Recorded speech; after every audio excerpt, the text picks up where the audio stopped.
Hai, Assalamualaikum warahmatullahi wabarakatuh. Perkenalkan, nama saya Rizka Yulianti, guru kelas 5 SD Negeri 7 Bangun Hilir, Kabupaten Kota Waringin Timur, Provinsi Kalimantan Tengah. Dalam aksi nyata saya yang pertama ini, saya akan memaparkan dan menyebarkan pemahaman mengapa kurikulum perlu berubah. Topik kita pastinya adalah kurikulum merdeka, dan kita akan juga mempelajari apa itu merdeka belajar.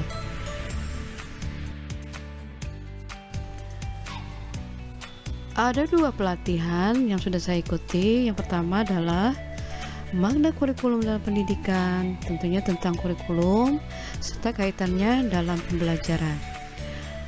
Modul yang kedua yaitu pembelajaran versi kurikulum merdeka. Dalam modul kedua ini kita akan pelajari apa saja prinsip umum pembelajaran, bagaimana capaian dalam pembelajaran, serta apa itu struktur pembelajaran dengan menggunakan paradigma baru.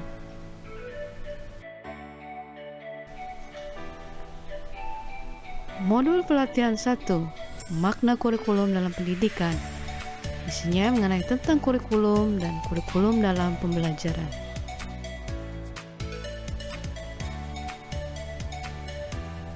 Dalam modul ini, kita akan pelajari apa itu kurikulum dan bagaimana kaitannya dalam pembelajaran.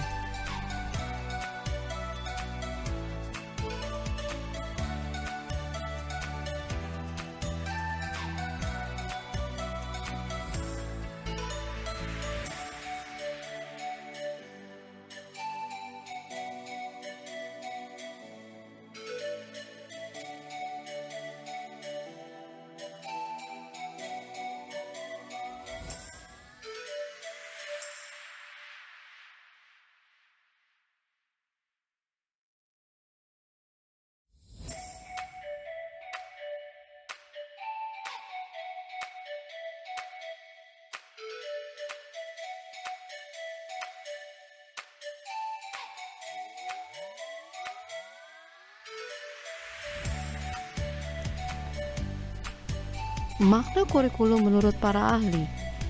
Di sini saya mengambil dua orang pendapat ahli, yaitu Ralph Tyler dan Murray Print. Menurut Ralph Tyler, kurikulum adalah semua pelajaran murid yang direncanakan serta dilaksanakan pihak sekolah guna mencapai tujuan pendidikannya. Sedangkan menurut Murray Print, kurikulum adalah sebuah ruang pembelajaran yang terencana yang diberikan secara langsung kepada siswa oleh sebuah lembaga pendidikan, dan tentunya pengalaman yang dapat dinikmati oleh semua siswa pada saat kurikulum diterapkan di sekolah.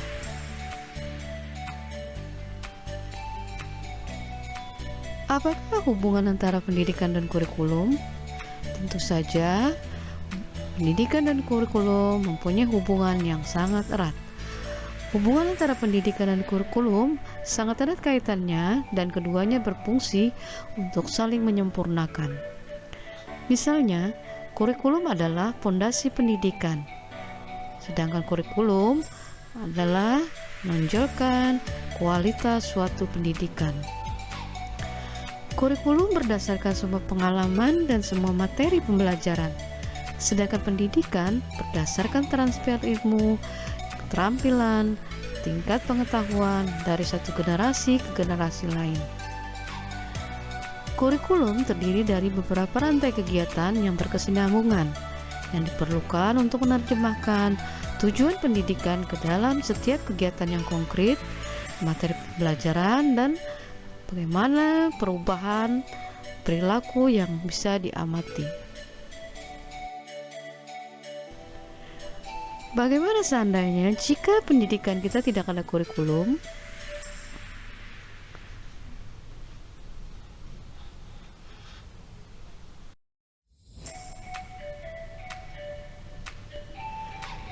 Menurut pendapat saya, tanpa kurikulum, guru membuat sendiri panduan yang tertulis tentang apa saja yang akan kita rencanakan dan kita lakukan di kelas.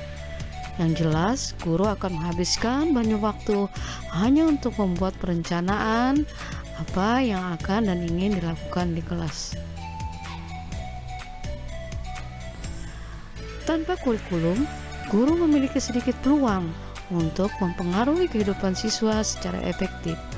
Artinya di sini kita akan kesulitan dan bagaimana kita bisa mempengaruhi dan memberikan perubahan kepada kehidupan siswa kita secara efektif dan bermanfaat.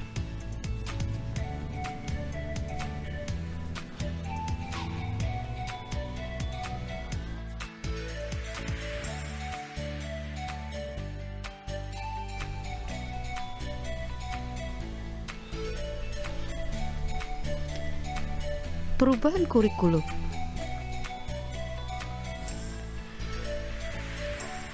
Tadi sudah saya katakan bahwa kurikulum adalah fondasi pendidikan yang sangat penting. Namun, perubahan kurikulum diperlukan untuk menyesuaikan zaman. Dalam aksi nyata ini, saya akan membahas mengapa kurikulum perlu berubah.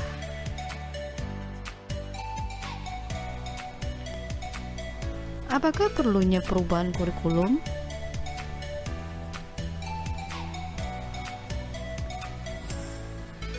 Ada 3 asumsi yang akan saya paparkan sini. Asumsi yang pertama adalah perubahan kurikulum mungkin dipicu oleh anggapan para pembuat keputusan bahwa apa yang diajarkan tidak lagi memenuhi kebutuhan siswa.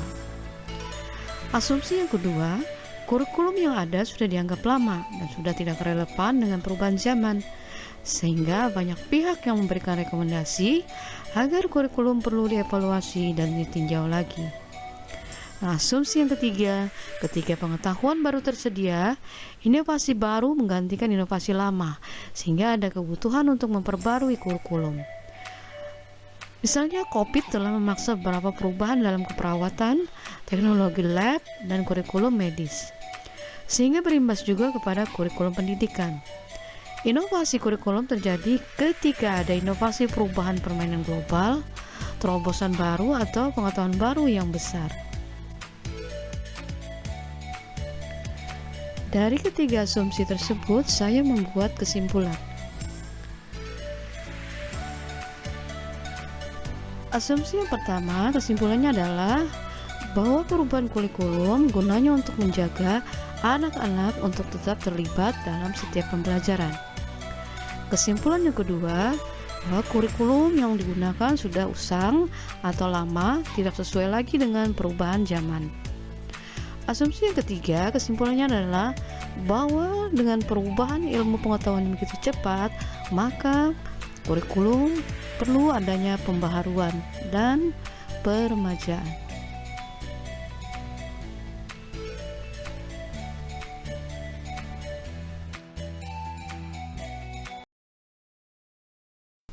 Alasan lain mengapa kurikulum perlu diubah adalah karena guru zaman sekarang memiliki banyak persaingan yang sangat sulit hanya untuk sekedar mendapatkan perhatian siswanya saat ini.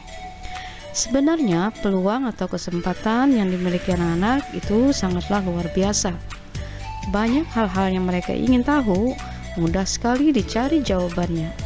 Namun, cara penyampaian apa yang sudah mereka dapatkan sangatlah mengganggu. Gambar-gambar yang terus bergerak di televisi, handphone, komputer, dan game membuat anak-anak selalu ingin melihat gerakan yang konstan di berbagai kehidupan lainnya, termasuk juga pada saat ketika mereka menerima pembelajaran di kelas. Dinamika itulah yang akan sulit diikuti oleh para guru jika tidak menyesuaikan dengan perubahan zaman.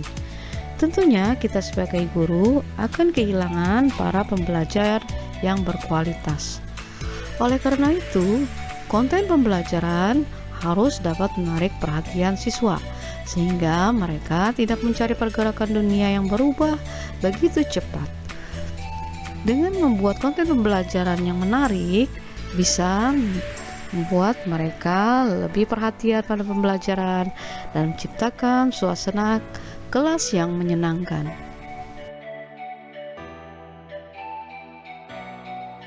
Kurikulum juga dapat mengalami perubahan ketika bahan yang digunakan untuk mengajar suatu mata pelajaran sudah dipandang tidak lagi efektif untuk mendapatkan penguasaan siswa terhadap suatu materi pembelajaran. Misalnya, pada saat pembelajaran matematika, banyak sekali bermunculan metode-metode baru atau pendekatan lain dalam menyelesaikan permasalahan-permasalahan dalam pembelajaran matematika. Hal tersebut dapat dengan mudah mereka temui melalui konten di media elektronik seperti blog, YouTube, dan lainnya.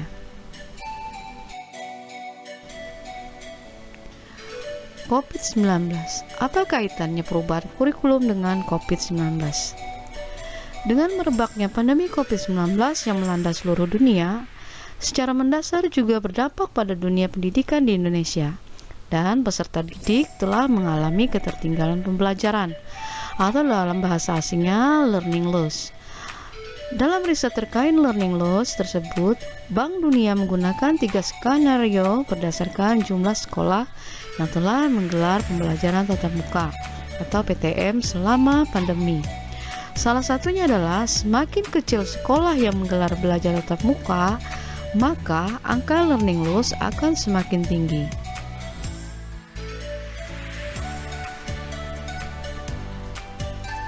Mengapa kurikulum perlu dievaluasi?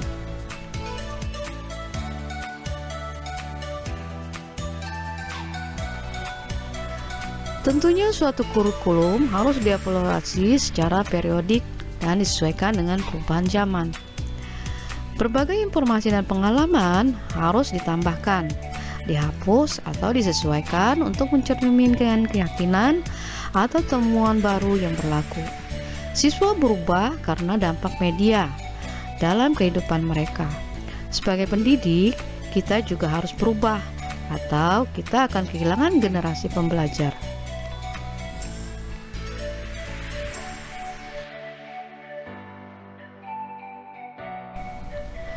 Kurikulum perlu diadaptasi.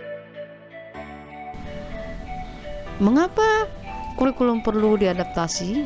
Mengadaptasikan kurikulum sekolah artinya dalam penerjemahan kurikulum tidak saja dipengaruhi oleh geografis, tapi juga faktor budaya dan sosiologis masyarakat. Kurikulum seharusnya dirancang untuk melayani kebutuhan masyarakat, karena masyarakat terus berubah. Maka kurikulum juga harus berubah dengan menyesuaikan dengan kebutuhan masyarakat. Sangatlah penting bagi guru untuk mempelajari dan memahami tentang kurikulum sekolah, karena setiap guru datang dengan pengalaman dan latar belakang yang berbeda. Sekolah akan selalu membantu guru untuk menyesuaikan diri dengan lingkungan yang lebih baik. Setiap sekolah memiliki kurikulum dan pedagogik yang berbeda. Sebuah sekolah selalu memastikan memberikan pelatihan kepada para gurunya. Yang harus dipahami adalah bahwa kurikulum yang baik adalah suatu hal, tapi untuk mencapainya mungkin membutuhkan banyak sumber daya, dan guru adalah sumber daya utama yang membantu penerapan kurikulum yang baik. Mampu mengadaptasikan pembelajaran, dikontekstualisasikan, sehingga pembelajaran menjadi hidup bagi siswa. Berikut adalah contoh mengadaptasikan pembelajaran daerah perkotaan. Mengadaptasikan pembelajaran daerah perkotaan, kita sesuaikan dengan geografis yang ada dan ditempati oleh siswa. Misalnya adalah untuk daerah perkotaan, kita bisa menyuruh anak-anak untuk mengumpulkan konten tentang ekosistem laut. Tidak mungkin mereka kita bawa ke tepian laut, tapi mereka cukup hanya mencari informasi melalui gambar-gambar yang berkaitan dengan ekosistem laut. Kemudian kita melakukan pendekatan ilmiah dengan cara melakukan beberapa praktek pada pembelajaran IPA. Dan dalam pembelajaran keterampilan, kita bisa membangun anak-anak untuk menciptakan suatu barang atau produk dari barang bekas yang ada di sekitar kehidupan anak-anak. Kemudian anak-anak dilatih untuk keterampilan dalam memahami teknologi. Mereka diperkenalkan dengan alat-alat yang berhubungan dengan telekomunikasi dan teknologi.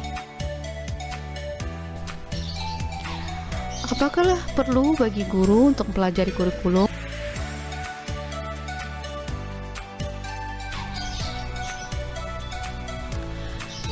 Kurikulum adalah peta jalan kemana guru akan pergi.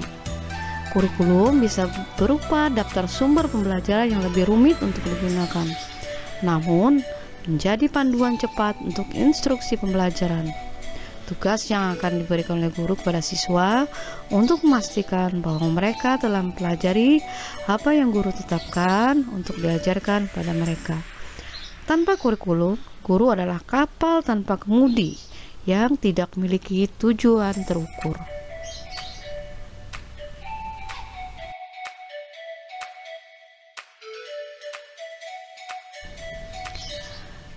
Kurikulum terdiri dari rantai kegiatan yang berkesinambungan yang diperlukan untuk menerjemahkan tujuan pendidikan ke dalam kegiatan yang konkret, materi atau konten, dan perubahan perilaku yang dapat diamati. RPP misalnya adalah kurikulum yang digunakan oleh guru di dalam kelas. Sekarang, bayangkan jika seorang guru masuk ke kelas tanpa mengetahui apa yang harus diajarkan atau bagaimana cara mengajarkannya.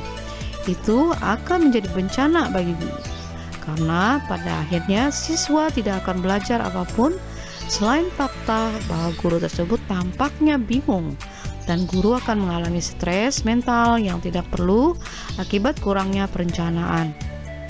Oleh karena itu, agar masyarakat dapat mencapai tujuan pendidikannya, diperlukan kurikulum yang fungsional dan relevan dengan kebutuhannya.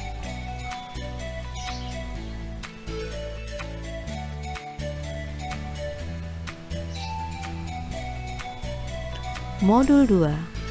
Pembelajaran versi kurikulum merdeka.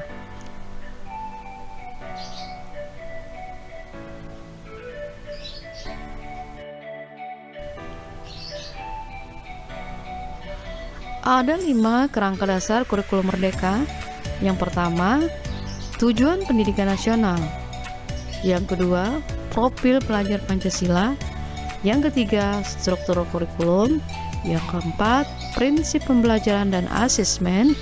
Yang kelima, capaian pembelajaran. Prinsip umum pembelajaran. Tujuan materi modul ini adalah agar kita mampu memahami konsep dan prinsip pembelajaran yang berpihak kepada murid.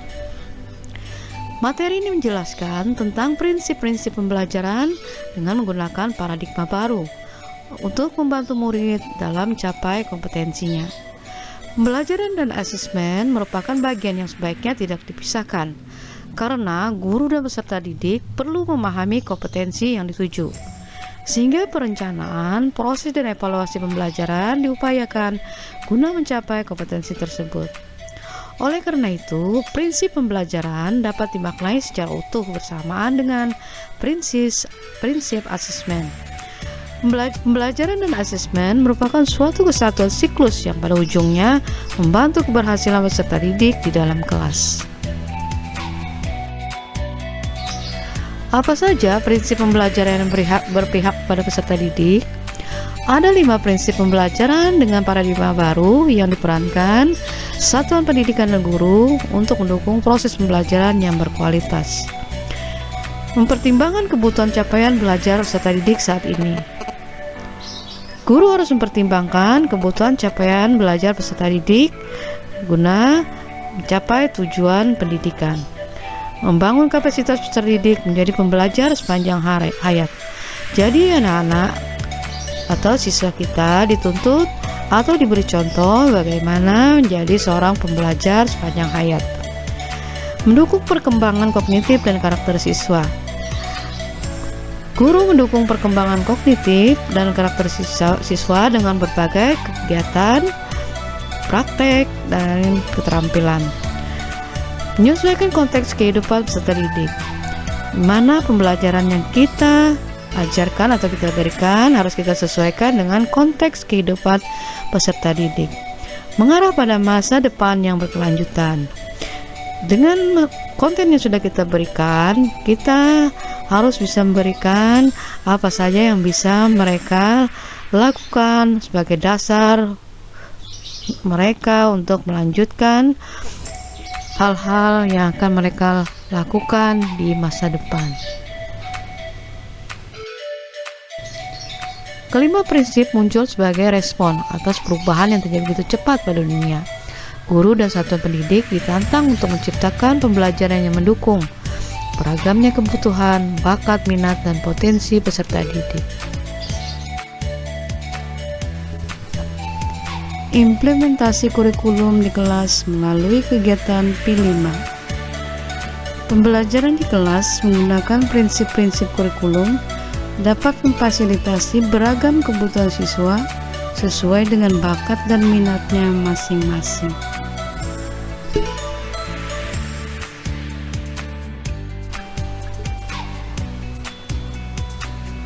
Mengenal P5. P5 atau Proyek Penguatan Profil Pelajar Pancasila merupakan salah satu inovasi dalam kurikulum Merdeka yang bertujuan untuk memberikan siswa pengalaman nyata dalam mewujudkan nilai-nilai luhur Pancasila melalui serangkaian aktivitas proyek pembelajaran baik di dalam kelas maupun di luar kelas. Ada 6 dimensi yang terdapat dalam profil pelajar Pancasila. Dimensi yang pertama adalah beriman bertakwa kepada Tuhan Yang Maha Esa dan berakhlak mulia. Dimensi yang kedua, mandiri. Yang ketiga, bernalar kritis. Yang keempat, kreatif. Kelima, bergotong royong. Serta yang keenam, berkebinekaan global. Di dalam dimensi beriman bertakwa kepada Tuhan Yang Maha Esa dan berakhlak mulia, peserta didik akan diajarkan akhlak beragama, akhlak pribadi, akhlak kepada manusia, akhlak kepada alam, serta akhlak bernegara. Di dalam dimensi mandiri, anak akan diajarkan mengenai kesadaran akan diri dan situasi, serta regulasi diri.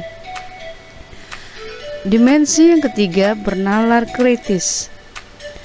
Di dalam dimensi bernalar kritis, anak akan diajarkan bagaimana memperoleh dan memproses informasi, menganalisis dan mengevaluasi penalaran, serta melakukan refleksi dan evaluasi. Di dalam dimensi kreatif, anak akan diajarkan bagaimana membangun gagasan orisinil, membuat karya orisinal, serta keluasan berpikir. Di dalam dimensi yang kelima, bergotong royong, anak akan diajarkan bagaimana cara berkolaborasi, menimbulkan kepedulian, serta cara berbagi. Dimensi yang terakhir adalah dimensi berkebinekaan global. Dalam dimensi berkebinekaan global, anak akan diajarkan mengenal dan menghargai budaya, komunikasi dan interaksi antar budaya, refleksi dan tanggung jawab, serta belajar tentang berkeadilan sosial.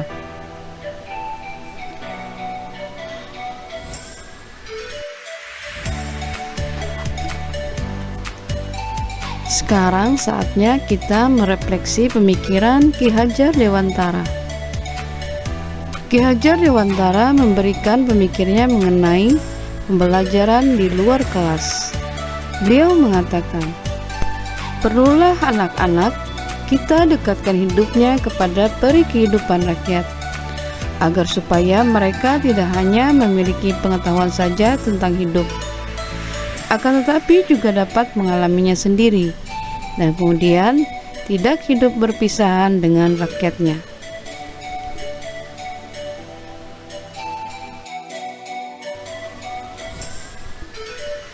Dengan gagasan beliau tersebut, maka di dalam Proyek Penguatan Profil Pelajar Pancasila terdapat gagasan tentang pentingnya mempelajari hal-hal di luar kelas seperti apa yang disampaikan oleh Bapak Pendidikan Indonesia Ki Hajar Dewantara, bahwa mempelajari berbagai hal di luar kelas dapat membantu siswa berkembang dengan lebih baik. Mempelajari hal-hal di kehidupan sehari-hari dapat meningkatkan kepekaan dan kepedulian siswa terhadap lingkungan sekitarnya.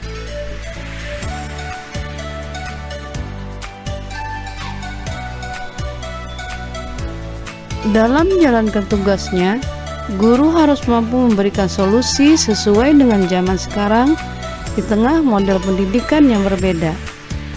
Guru tidak lagi diperbolehkan mengajar secara konvensional, tetapi harus lebih adaptif dengan perkembangan zaman yang lebih banyak memanfaatkan teknologi.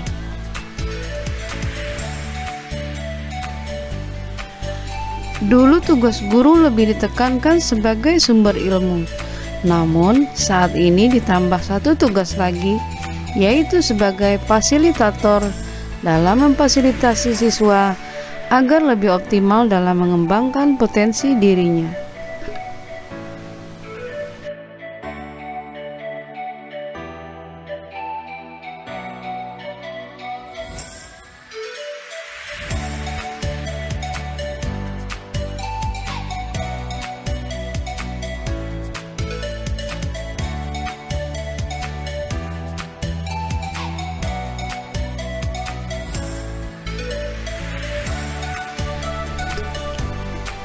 Sampai jumpa lagi pada aksi nyata selanjutnya. Terima kasih, semoga bermanfaat. Assalamualaikum warahmatullahi wabarakatuh.